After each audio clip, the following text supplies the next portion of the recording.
I think Europe is at the top for the time being in terms of education, but we now need to adapt education to digital and not the other way around, because I think we need to train our youngsters so that they will be able to use the digital means in the best way possible, and also to get our teachers to use them the best way possible. So that's in a nutshell what we want to do. That's a provocation, because I will tell you, have you ever seen a 3-year-old playing with a tablet? Of course they are. Of course they are. The question is, what should they be taught?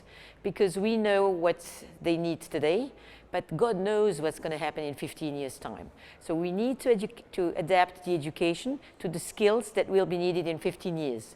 And that's not only digital, but it's soft skills, that's critical thinking, that's entrepreneurship, and things like this.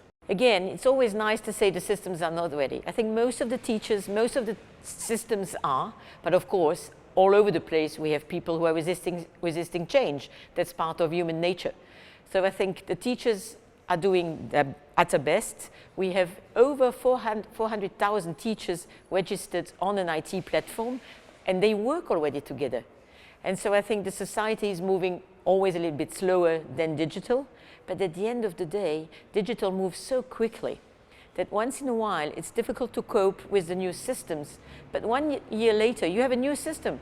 So it's the adaptability that is really important to get. We should change the way we teach, and I think the youngsters should teach the teachers when it's about using the devices.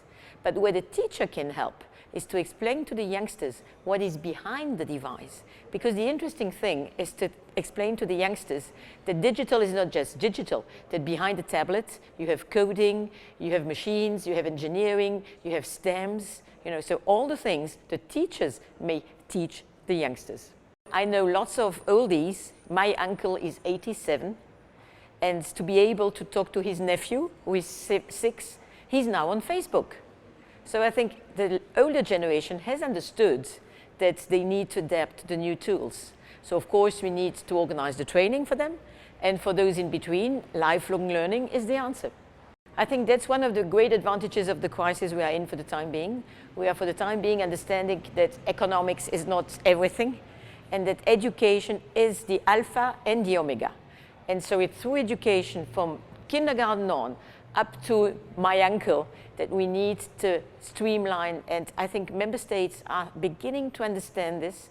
The schools have already, the universities already also have, and I think talking about Google, Microsoft, they invest lots in training.